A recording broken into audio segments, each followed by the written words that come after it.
Pues hola a todos, estamos en la segunda charla pandémica en Tercios Viejos, a ver si conseguimos pasar ya a la fase uno y vamos recuperando poco a poco la tranquilidad.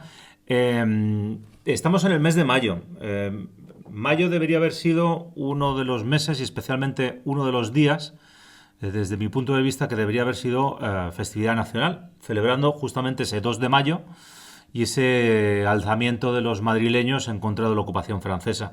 Claro que hasta llegar a un mayo de 1808 sucedieron muchas cosas y recuerdo hace bastantes años una de las primeras charlas que di. Estoy hablando con un buen amigo, con Luis López Novelle, y entonces discutíamos, o mejor dicho, charlábamos sobre quién había sido el peor rey de España. Lo cual, al menos los dos lo teníamos muy claro. Pertenecía a la Casa de Borbón y aquello era indiscutible. La diferencia es que en mi caso me incliné por Fernando VII y en su caso se inclinaba por Carlos IV, padre de nuestro querido amigo Fernando VII y el iniciador de lo que sí verdaderamente se podría conocer como caso español y no tanto como ese siglo XVII, es que ni siquiera la llegada de Felipe V. Así que, ¿cómo se llegó a un mes de mayo de 1808 con una nación invadida? Cuando Europa prácticamente la única persona que había hablado sobre nación o nacionalismo era el profesor Fichte en su recopilación de artículos Discursos a la nación alemana, y sin embargo en España se hablaba de nación y de una ocupación por parte de una potencia extranjera de lo que era el territorio español. Pues para eso nos tenemos que retraer a lo que es el inicio del reinado de Carlos IV. Carlos IV tenía aquella buena característica de la Casa de Borbón, que eran muy bonachones. Tenemos grandes ejemplos de reyes bonachones de la Casa de Borbón, no tal vez el actual, pero sí su antecesor, el rey Juan Carlos, que siempre ha sido muy agradable de carácter y de trato, cosa que era muy de la línea de Carlos IV. ¿Qué pretendió hacer Carlos IV cuando accedió al trono en 1788?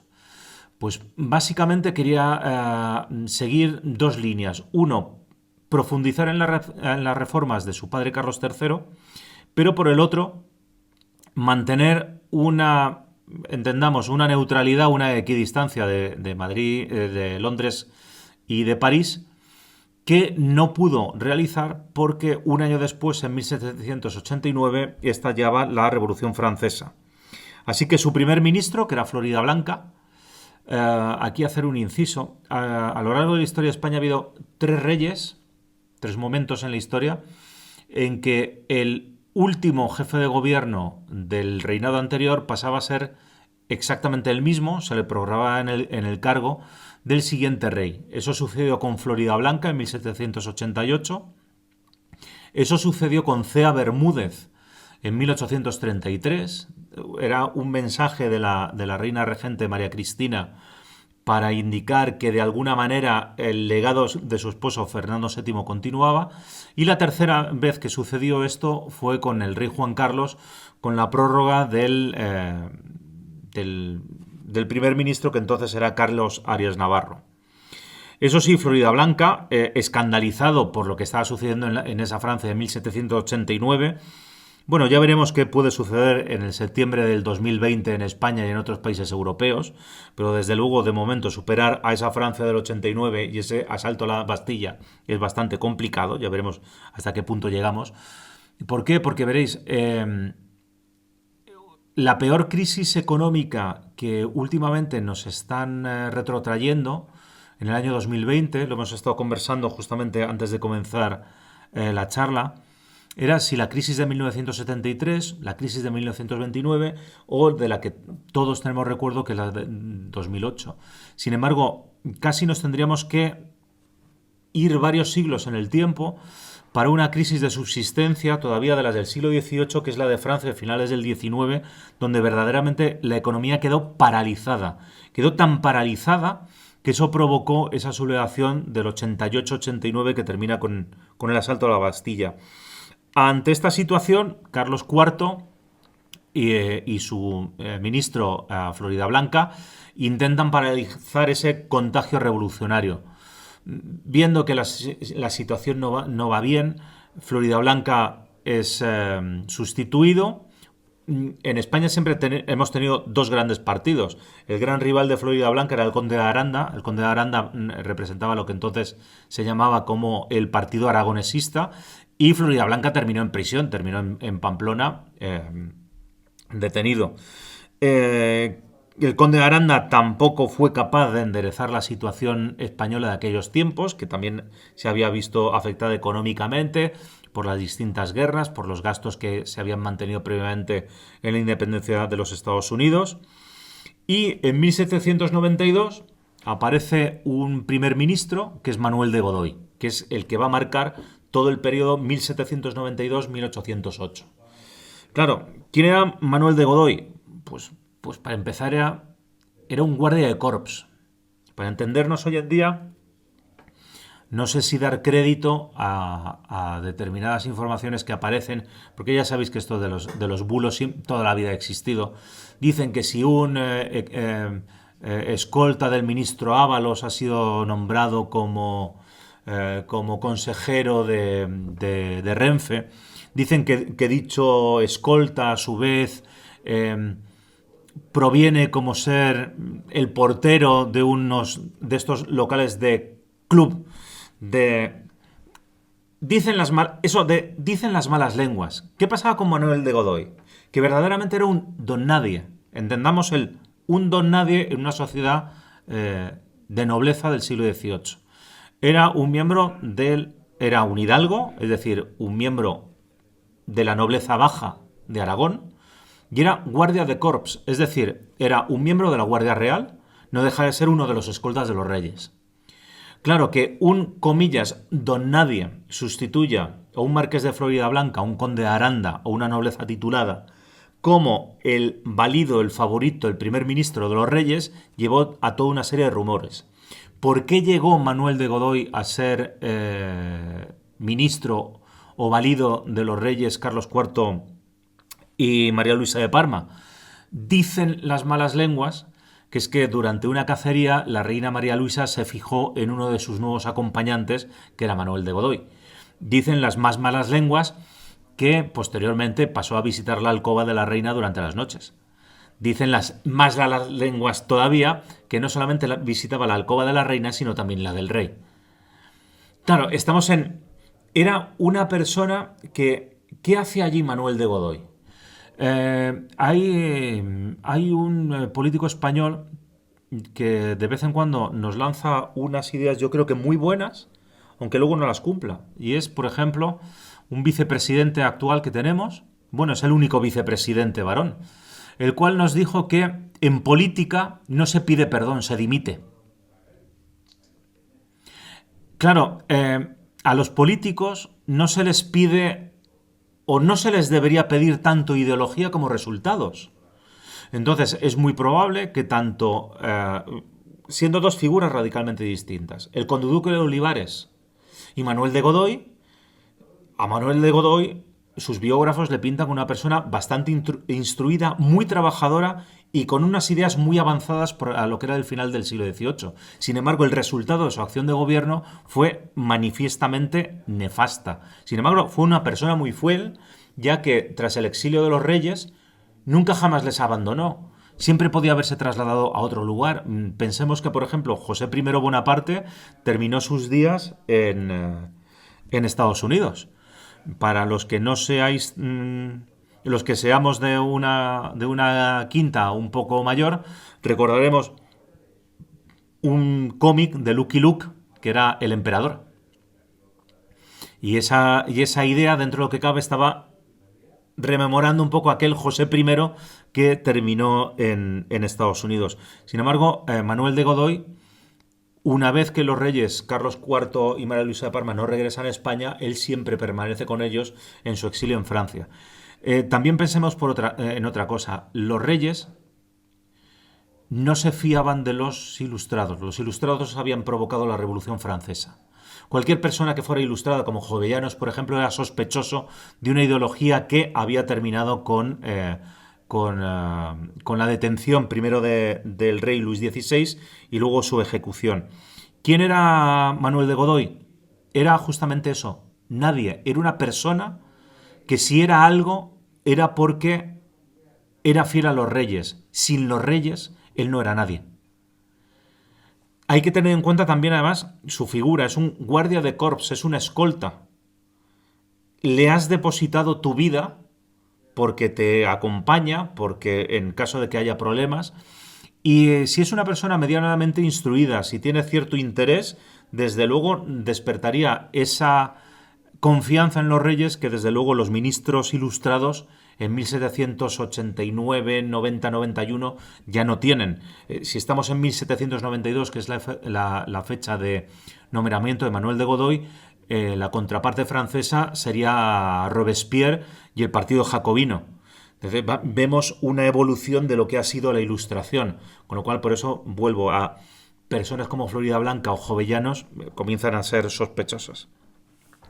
En 1793, a principios de año, en enero, Luis XVI, muy en la línea de la Casa de Borbón, es decir, engañando a su gobierno, tratando con los reyes extranjeros, huye de París, es detenido en el bosque de Valenciennes, muy cerquita de París, que es donde se produjo una victoria de los tercios españoles en 1656, la última gran victoria.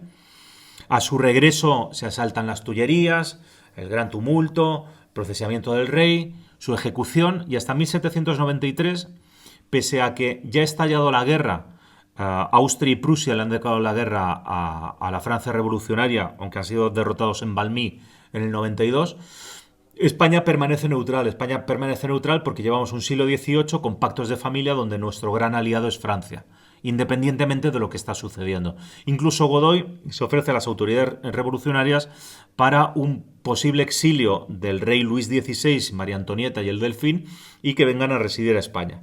Sin embargo, claro, cuando se produce la ejecución del rey en enero del 93, toda Europa le declara la guerra a Francia. Hubiera quedado muy mal a nivel internacional cuando todos los reyes, que en aquellos tiempos eran reyes absolutistas por la gracia de Dios, le declaran la guerra a Francia y España hubiera sido la única nación que, recordando todos esos pactos de familia del 18, no lo hubiera hecho. Egoístamente pensando, solamente desde un punto de vista español, hubiera sido lo más conveniente. Sin embargo, Godoy entra en guerra. El primer año, la evolución de la guerra, que para los españoles es la guerra de los Pirineos, en Europa se conoce como la primera convención.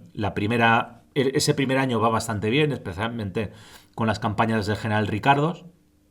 Eso sí, el año 93 es un año de cataclismo para España. Las armas francesas recuperan la iniciativa, cruzan los Pirineos. La ciudadela de Figueras se rinde prácticamente sin disparar un cañonazo. Y se firma una paz, se firma la paz de Basilea en 1793 y Godoy es nombrado príncipe de la paz. Esto comienza ya a disgustar a el que será futuro rey de España, Fernando VII, porque claro, en España hay un príncipe, que es el príncipe de Asturias. No somos como otros estados donde hay multiplicidad de príncipes, porque además hay un imperio, incluso hay multiplicidad de reyes. En España hay un rey y un príncipe. Cuando hay dos príncipes, estás en 1793 y ya hay reyes que han perdido la cabeza, la posibilidad de que haya dos príncipes ya no empieza a gustar al que sería príncipe de Asturias.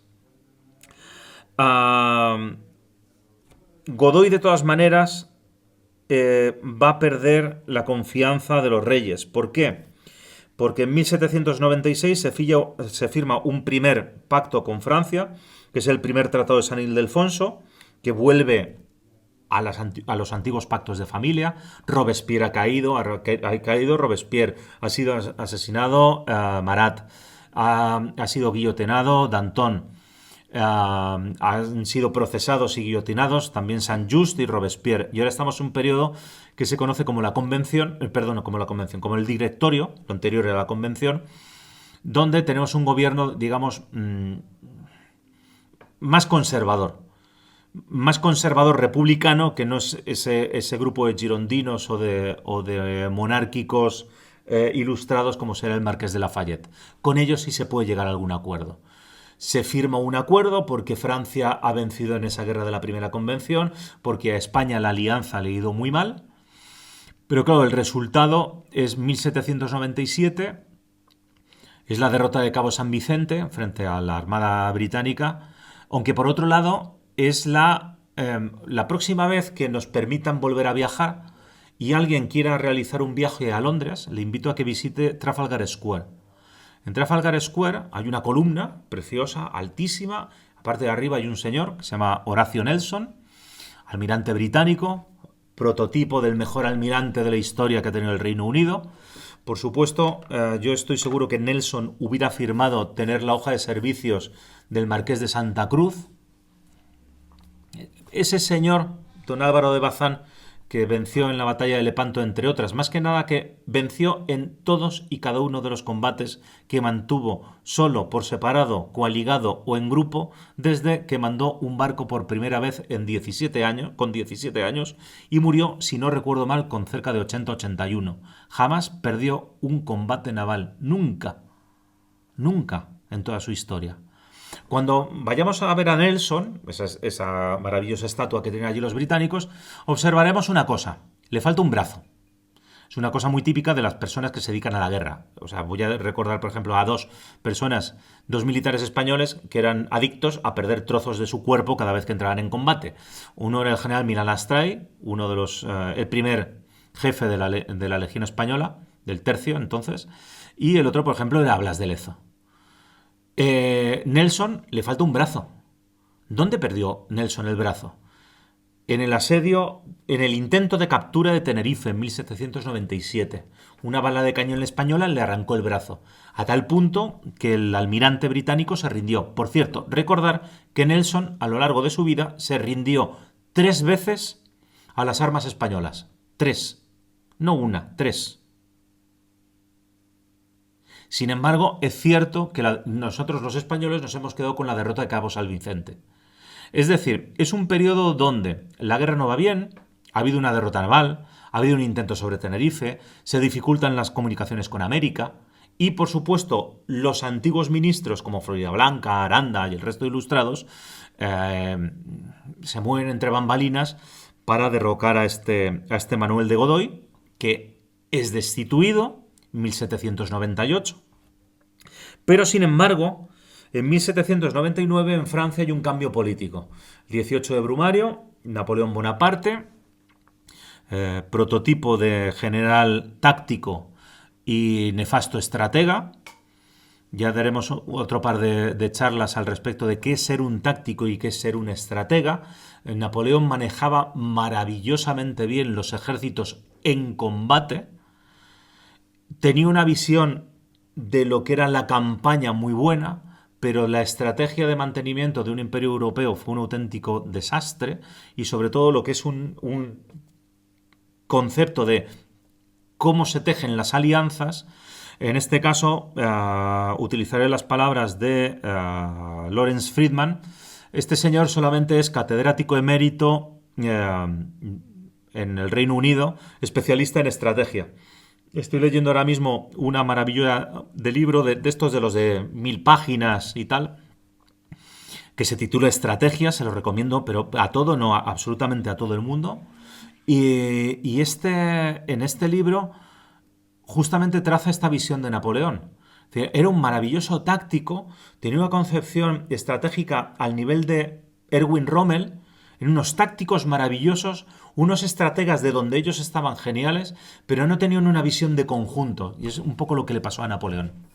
Que ya digo, ya haremos otra charla al respecto, porque Napoleón siempre se lamentó de su invasión de España, que por supuesto fue decisión propia, no fue impuesto por nada. No se debía como veremos a continuación. Tras ese 18 de Brumario, Napoleón entiende que el nuevo gobierno español no es tan aliado como ha demostrado Manuel de Godoy, presiona a todo lo que puede a través del embajador en Madrid para que se rescate la figura de Godoy, y Godoy regresa nuevamente al gobierno. A tal punto que en 1801 se firma una alianza con Francia por la cual se va a desarrollar la denominada como la Guerra de las Naranjas, la invasión de Portugal, en 1801. Portugal sigue siendo uno de los grandes aliados continentales del Reino Unido y todavía en una concepción española todavía muy de siglo XVIII lo que se hace es una campaña limitada, un poco como las campañas que se llevan ya prácticamente desde los años 60-70 del siglo pasado, donde no se utiliza toda el vector nuclear ha cambiado radicalmente lo que es la guerra, como bien dice también Friedman. Y en el siglo XVIII no es ese concepto de Clausewitz de batalla decisiva, destrucción del ejército contrario, sino un campo limitado. Lo que se quiere es rectificar lo que son la línea de fronteras con Portugal y que Portugal abandone su alianza con Reino Unido. Hay que tener en cuenta ¿cuál es el nombre de la guerra? O sea, no es la guerra salvaje, la guerra sin cuartel, la guerra de Güello, es la guerra de las naranjas. ¿Por qué? Pues tenemos dos interpretaciones. Una es que dicen que Godoy, cuando acampó en Portugal, la primera vez que lo hizo fue en un campo de naranjos y entonces para demostrar a los reyes que ya está en Portugal envió varios cestos de naranjos a la capital. Esta podría ser una de las distintas opciones a la hora de interpretarlo. Lo cierto es que a lo largo de la historia de España ha habido tres generalísimos, no solamente uno, ha habido tres. Y el primero de ellos fue Manuel de Godoy. Generalísimo en nivel de rangos españoles es general en jefe, porque nuestro mariscal de campo entonces estaba incluso por debajo de varios rangos de tipos de general. O sea, se podía ser antes mariscal de campo antes de general. Por ejemplo, en el Imperio francés, el rango más alto era ser mariscal del imperio. Así que, ¿cómo llamar a un comandante en jefe? Generalísimo comandante en jefe de todos los ejércitos. El primero fue Manuel de Godoy. El segundo fue el duque de Wellington, tras los intentos infructuosos tanto de Castaños en Ocaña como de Wellington en Talavera. Entonces, las Cortes de Cádiz, el gobierno de Cádiz decidió otorgarle ese mando militar a Wellington como segundo generalísimo. El tercero sería el que conocemos como generalísimo del siglo XX, que era el general Francisco Franco. Bueno, volviendo a nuestro tema, la paz se terminó con la paz de Olivenza, la ciudad de Olivenza pasó a España, se rectificó la frontera aprovechando el curso del río Guadalquivir, Portugal firmó una paz. De hecho, en 1802 hay una paz general en Europa, que es la paz de Amiens, hasta que en 1804 los británicos, muy en su línea, digo muy en su línea porque parece que los únicos que rompen hostilidades con otras naciones sin previo aviso son los japoneses, guerra ruso-japonesa, bombardeo de Pearl Harbor, y los británicos decidieron atacar al navío Nuestra Señora de las Mercedes, que ha sido, por cierto, titular de muchos periódicos durante bastante tiempo. Fue aquel barco que expolió una empresa de piratas submarinos que era el Odyssey. Entonces, Nuestra Señora de las Mercedes era un buque de guerra español que fue asaltado en tiempos de paz por buques británicos y eso llevó a un reinicio de lo que sería la guerra. Esa guerra, que comienza en 1804, tiene un elemento básico que es Trafalgar en 1805, que es otro de los grandes mitos o hitos de la historia de España que no se explican del todo bien, salvo por lo que sería las obras de Modesto Lafuente en el siglo XIX y los liberales de ese siglo. Trafalgar no supone la extinción de la flota española. Eso lo ha tratado muy bien, y lo hemos tenido varias veces en esta casa, en Tercios Viejos. Lo ha tratado muy bien Agustín Ramón Rodríguez González, que es académico correspondiente de la historia, especialista en temas navales. O sea, nos ha demostrado por activa y por pasiva que si es bien cierto que se perdió en Santísima Trinidad y varios buques de línea, no es cierto que la Armada Española como tal desapareciese tras Trafalgar. La Armada Española desapareció después de la Guerra de Independencia, donde fue muchísimo más necesario dedicar los caudales a la guerra de tierra y no tanto a la guerra naval. Ahí es donde todos esos navíos de línea que contaba España, que estaba al nivel de segunda, tercera gran potencia naval, van desapareciendo. Ahora, eso sí, Trafalgar tiene una influencia clarísima en la política exterior de Napoleón. No existe esa posibilidad de desembarcar en Inglaterra.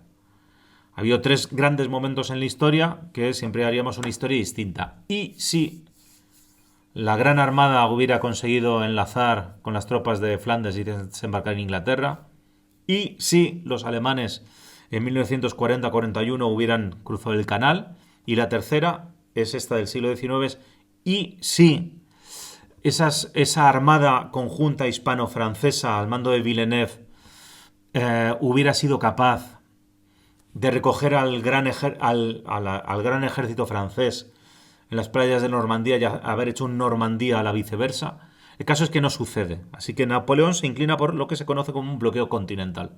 Ningún puerto europeo comerciará con ningún puerto británico. Solamente hay 2 naciones en 1806 que no han sido conquistadas o derrotadas por los franceses. Son Rusia, que será un año después en Tilsit, donde firma este acuerdo, y la otra es Portugal.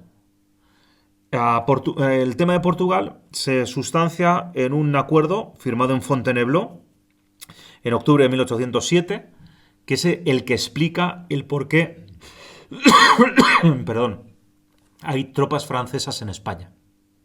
El acuerdo es un ejército francés con ayuda española invadirá Portugal. De hecho, a consecuencias de ello, la familia real portuguesa se traslada a Brasil. Y luego Portugal quedará dividido en 3 estados, el norte para una infanta española, el centro, es decir, Lisboa, o sea, el norte, Oporto, para una infanta española, se puede crear un gran ducado, un ducado, el centro para Francia, que puede ser permutado por otros territorios, es decir, Lisboa, y el sur, el Algarve, para Manuel de Godoy. Aquí volvemos a recuperar la figura de Fernando VII. Manuel de Godoy ya no es un guardia de corps, es un príncipe y además va a tener un territorio propio que es el sur de Portugal. Y claro, en 1807 ya no solamente han perdido la cabeza los reyes de Francia, también lo han hecho los Borbones en Nápoles, ha desaparecido Holanda, ahora hay un hermano del emperador, va a reaparecer el Gran Ducado de Varsovia, es decir, Polonia, un cuñado del emperador, Murat, que luego lo tendremos en Madrid, es Gran Duque de Berg, que es un nuevo estado que se ha creado en Alemania. El hermano mayor del emperador, José, es rey de Nápoles. Otro de los hermanos, Luis, es rey de Holanda, con lo cual aquello ya está jugando demasiado. Los partidarios del rey Fernando, del futuro rey Fernando, comienzan lógicamente a conspirar y a aconsejar a Fernando que hay que deshacerse de la figura de Godoy. Para eso comienzan una serie de reuniones que son descubiertas. Se le conoce como la conjura del Escorial o el complot del Escorial, para no confundirlo con esa conjura del Escorial. Hay una película preciosa, es del año 2010 y pocos, que es La conjura del Escorial, pero va sobre Antonio Pérez y el reinado de Felipe II. Este es un Fernando VII que, por cierto, nació en el Escorial, donde hay un complot para eliminar a la figura de Godoy. Descubierto por los agentes de Godoy, Fernando VII tiene que someterse a un acto para él verdaderamente humillante, que es, delante de toda la corte, pedir cumplidas disculpas a sus padres. Yo no sé los que hayan sido hijos o que seáis todavía hijos, cuál es la última vez que habéis dicho, papá, mamá, lo siento mucho, os prometo que de verdad esto nunca jamás va a volver a suceder, no he sido yo, han sido las malas compañías. Bueno, pues entonces Fernando VII hizo algo más o menos por el estilo. Todos sus consejeros, empezando por un señor que se llama Escóiquiz, que era un sacerdote, fueron apartados de la corte. Se perdonó a Fernando VII porque lógicamente era príncipe de Asturias y heredero al trono. O sea, es que no había más vueltas. Mientras tanto, el ejército francés cruza España. Una vez que ha cruzado España, el mariscal Junot ocupa Portugal, los reyes se marchan, el ejército portugués queda arrasado, se ocupan las principales ciudades. Y aquí tenemos un cambio importante. El principal cambio importante es que entra un nuevo cuerpo de ejército francés. Un cuerpo de ejército es más o menos 20-30 mil hombres. Para hacernos una idea, en las tropas que manejó, por ejemplo, Napoleón en Waterloo fueron unos 120-140 mil. Con 20-30 mil hombres se puede operar bastante bien en objetivos más limitados. Claro, esto está fuera de Fontainebleau.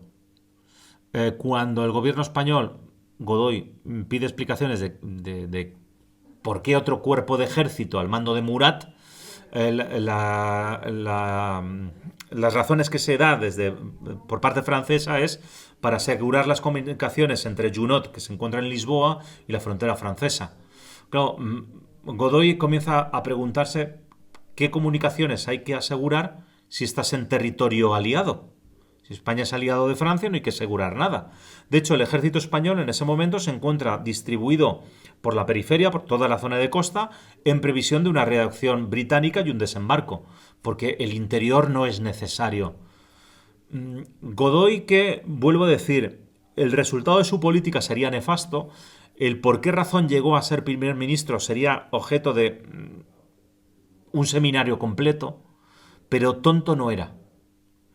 Así que Godoy se dio cuenta en un momento determinado que Napoleón lo que estaba pensando era en un cambio de dinastía en España. Y más cuando quien viene al mando del nuevo cuerpo de ejército es el mariscal Murat. Está casado con la hermana pequeña, con Paulina Bonaparte, es gran duque de Berg, y tengo ya 2 hermanos de Napoleón que son reyes de Holanda y de Nápoles. Así que ¿por qué no pensar que estos franceses que han guillotinado a 2 reyes de la Casa de Borbón, han nombrado a 2 reyes de estados distintos, ¿por qué no van a hacer lo mismo en España? Así que, como en el mes de marzo de 1808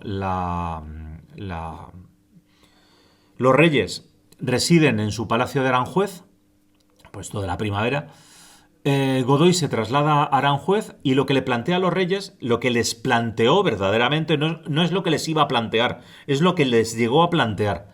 Es que, igual que habían hecho los portugueses, invirtamos las alianzas, hagamos los baúles, marchemos a Gibraltar, pidamos apoyo a los británicos y marchémonos a las colonias a luchar contra los franceses. Y sea Canarias en aquellos tiempos era literalmente irreal, en esto no me aventuro a pensar que Godoy estaba pensando a trasladarse a un virreinato de Nueva España. Misteriosamente, en la noche del 17 al 18 de marzo se produce una segunda conspiración de Fernando VII, dicen las malas lenguas que con el apoyo y sobre todo con el dinero del embajador francés. El motín, que se conoce como el motín de Aranjuez, le resultó también a Fernando VII, que no solo consiguió la caída de Godoy, sino que incluso la abdicación de los reyes de Carlos IV y de María Luisa de Parma. Godoy, en un acto de gran hombría, gallardía y valor, recordando sus tiempos de guardia de corps, pasó toda la noche enrollado en una alfombra en un doblado del Palacio Real de Aranjuez. Se subió a lo que sería la bordilla, vio allí que había una preciosa moqueta, alfombra, se metió dentro, se enrolló, pasó toda la noche muerto de miedo por si alguien le localizaba y a la mañana siguiente, notando un poco de hambre, decidió bajar a las cocinas donde fue detenido por la Guardia Real. Por eso digo que a los políticos se les juzga por su obra de gobierno, no tanto por sus ideas o por sus planteamientos. Para eso se puede ser un teórico, es decir, se pueden escribir libros y se puede ser como aquellos socialistas utópicos donde me planteabas viaje Icaria, o sea, un mundo ideal, precioso, donde los burgueses ayudarían a esos primeros proletarios del siglo XIX, pero bueno, tú te dedicabas a escribir, de allí no pasabas, ¿vale?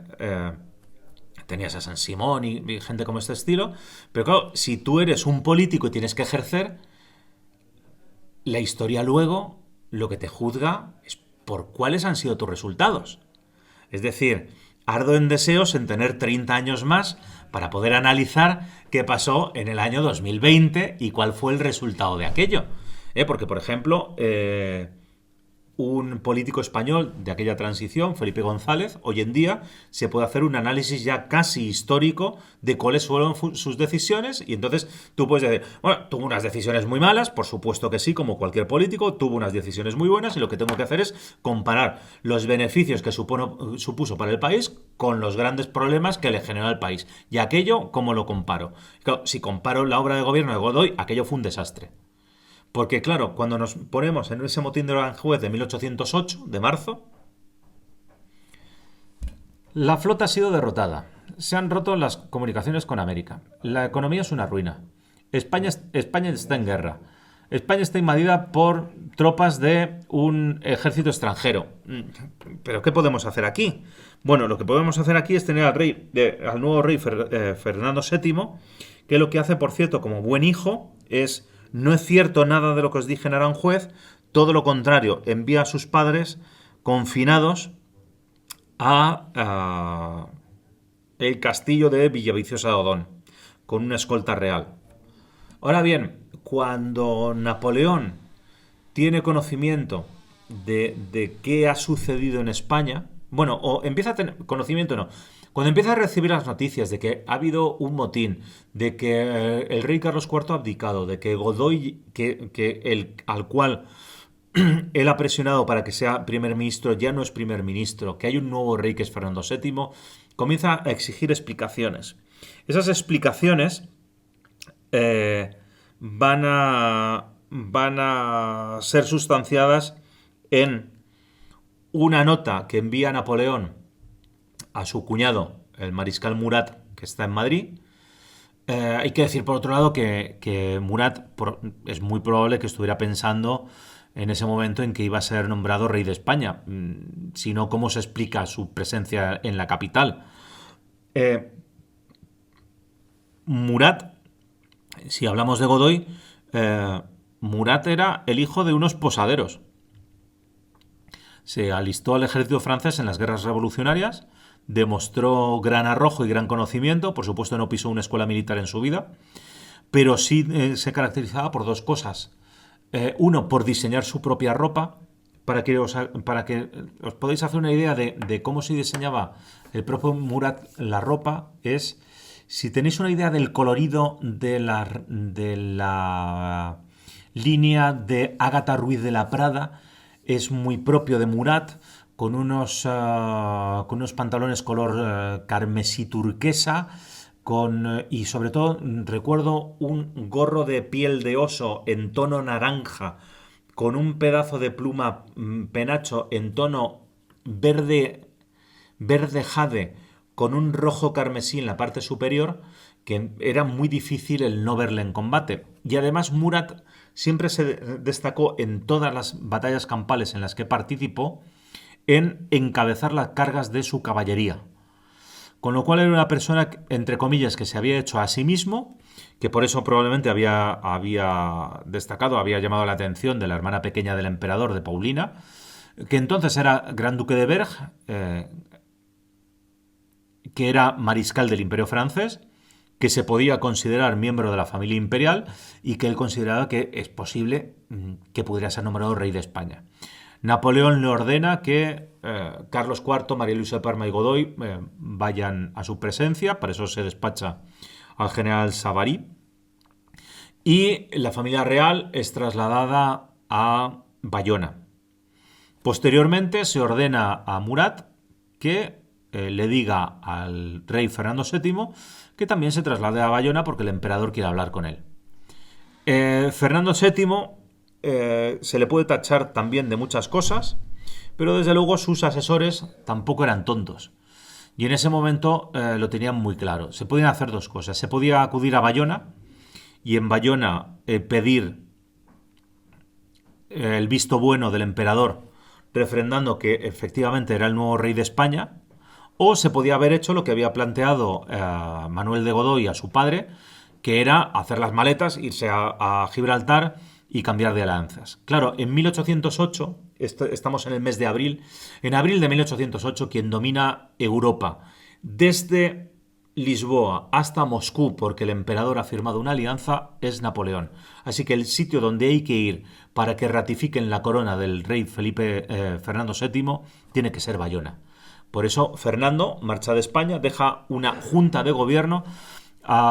Presidiendo la junta de gobierno está el secretario de guerra, que es un general, el general O'Farrill, donde O'Farrill recibe órdenes de hacer y colaborar en todo lo posible con Murat y con las tropas francesas. Y desde luego no tomar ninguna iniciativa que pueda indisponer a España con Murat. Reunidos ya todos en Bayona, estamos a finales del mes de abril, se produce una reunión en la que Napoleón, en la misma sala, se encuentra con el rey Carlos IV y con el rey Fernando VII. Claro, decir hoy en día que las negociaciones fueron vergonzosas es como pensar en la inmensa mayoría de los presidentes de gobierno español y sus ministros reptando por las salas de Bruselas y de la Unión Europea. Eso sería vergonzoso y sería como más o menos lo habitual. Pero hay que retrotraernos a lo que es el siglo XVIII. El siglo XVIII, un rey es una raza aparte. Son reyes por la gracia de Dios. Hay una película que es preciosa, que es El motín de Esquilache, con Fernando Fernán Gómez, donde aparece una escena de Esquilache, que es Fernando Fernán Gómez, con la reina madre, la segunda esposa Isabel de Farnesio, la segunda esposa de Felipe V, donde le dice a Esquilache, no te equivoques, italiano, los reyes somos una raza aparte, pero raza distinta, que estamos por encima de cualquier ser humano que exista. O sea, los humanos son otra cosa.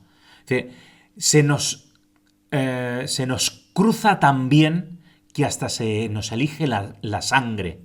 Es decir, ningún rey podía casarse con nadie que no tuviera una sangre azul y real, hasta grados insospechados. Y están hablando, por cierto, con un señor nacido en Córcega, cuando acaba de ser prácticamente incorporado a Francia, de familia italiana, y que eran comerciantes, un oficial de carrera.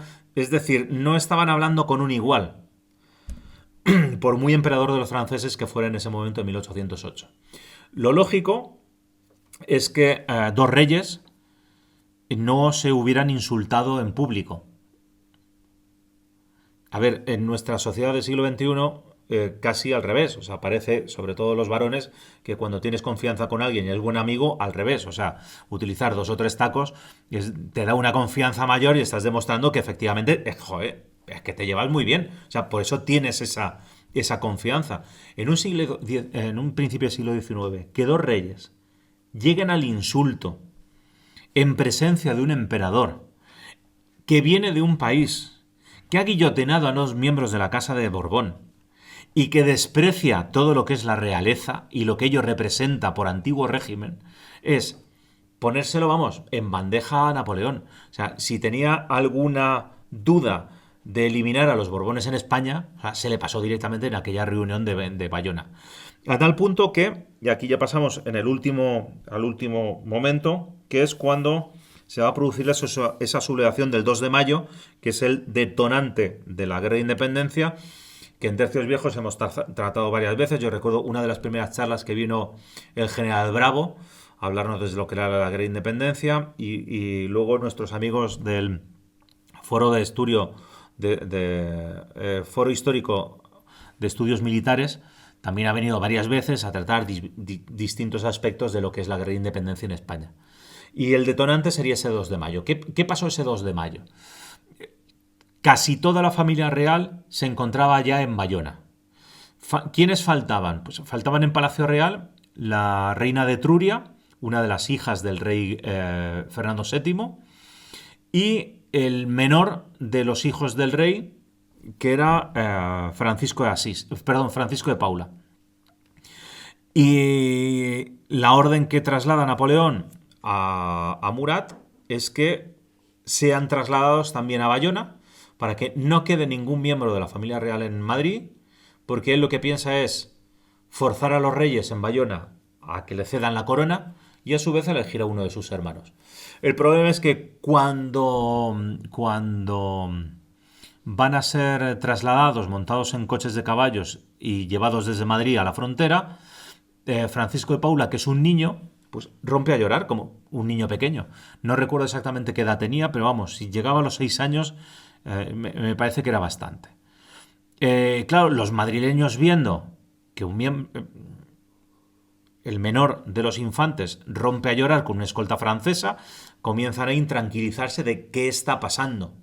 ¿Qué está pasando? Porque además hay muchas tropas francesas, ya ha habido encontronazos con los franceses, que los franceses cuando pasan al extranjero tienen una forma de comportarse más o menos como los norteamericanos cuando van a países árabes, es decir, que según llegan todo el mundo les recibe con los brazos abiertos y 2 semanas después hay más miembros de Al-Qaeda y del ISIS que nunca jamás hubiera habido, del buen trato que tienen con la población local.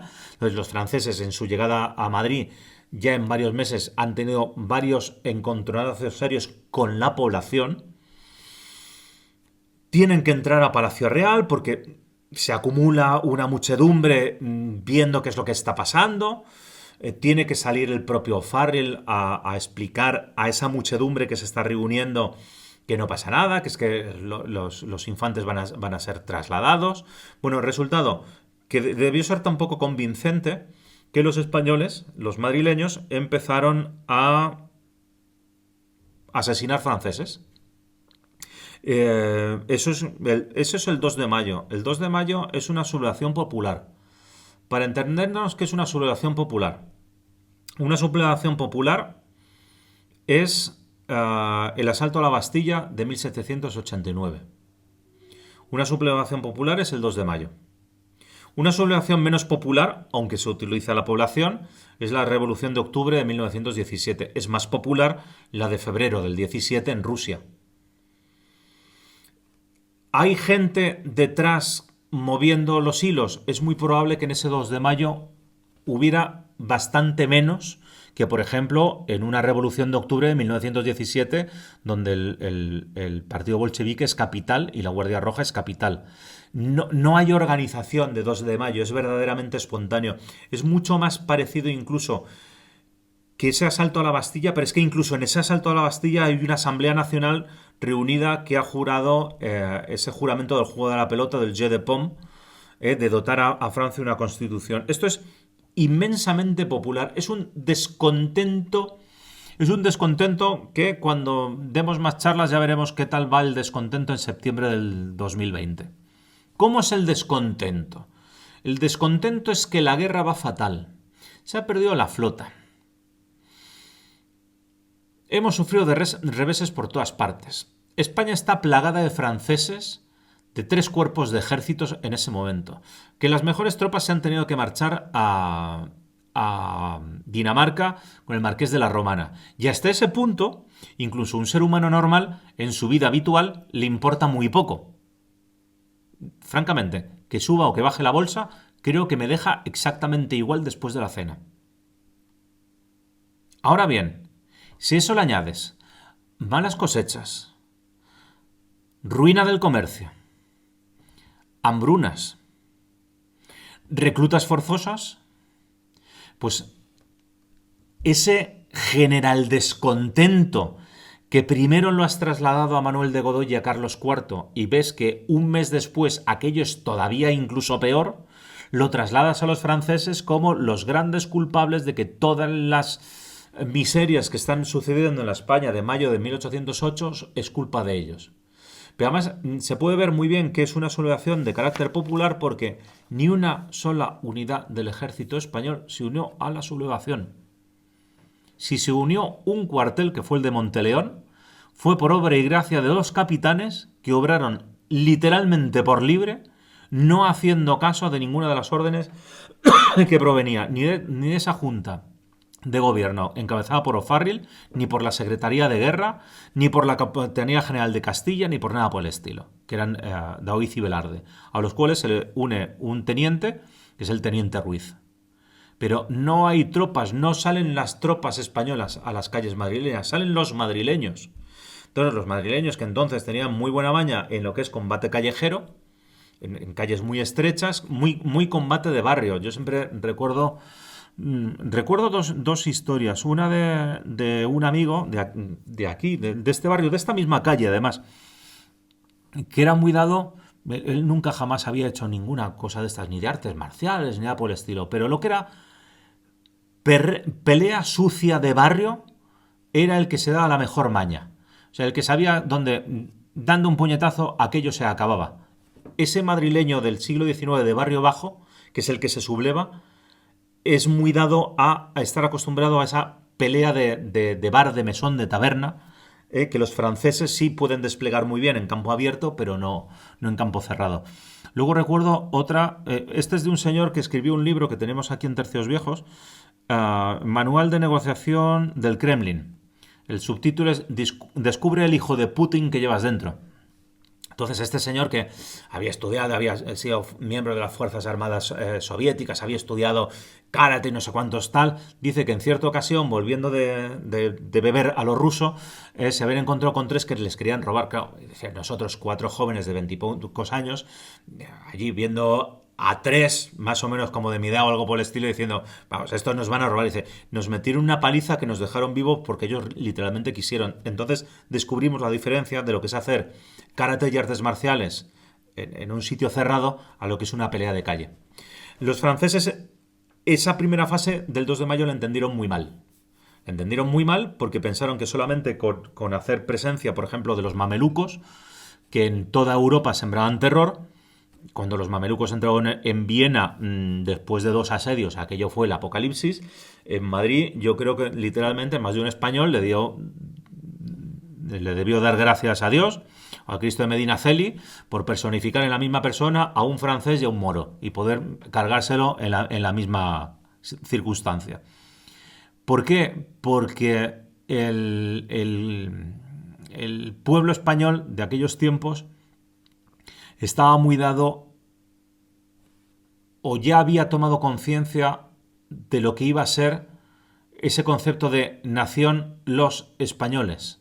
A ver, no en un sistema de conciencia política, derechos por encima de los demás, somos una raza superior o tenemos más derecho de nadie, sino nosotros somos españoles, ellos son franceses y aquí ha venido un ejército que nos ha venido a ocupar y a quitar lo que nosotros, correcta o incorrectamente, consideramos que es nuestro, que de hecho es la familia real. Luego, cuando nos devolvieron a Fernando VII, yo creo que más de 1 y 10.000 españoles debió pensar que qué lástima de 6 años empleados en que regresen estos.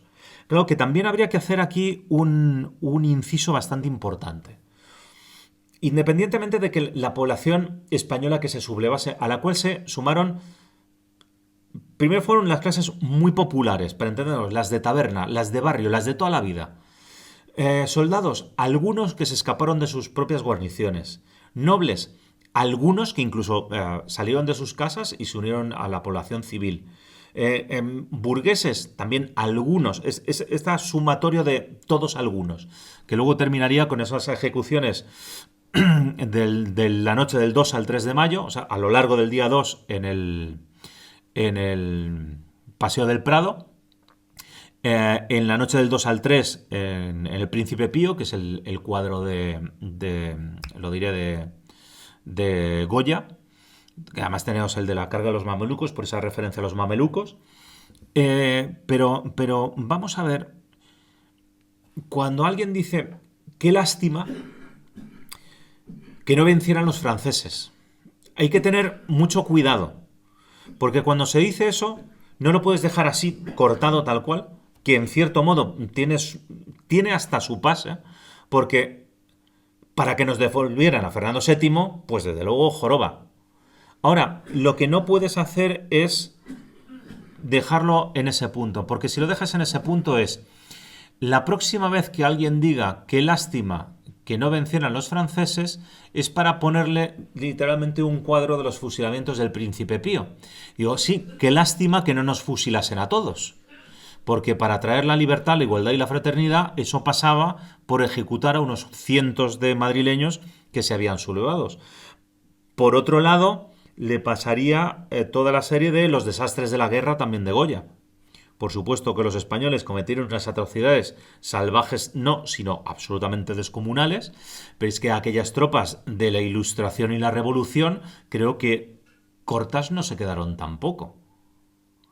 Si de alguna manera podemos equiparar violencia de unos y violencia de otros, por llamarlo de alguna manera, podríamos poner el último ejemplo, que sería: a lo largo del mes de mayo, las primeras autoridades civiles que le declaran la guerra a los franceses son los alcaldes de Torrejón y de Móstoles, que son Andrés Torrejón y Simón Hernández. Entonces, en aquella época en España había dos alcaldes, era como el alcalde del rey y el alcalde del pueblo, el regidor y el corregidor. Entonces había uno que era elegido por los vecinos, otro que era designado por la corona. Eso se mantenía. Por eso siempre había dos alcaldes.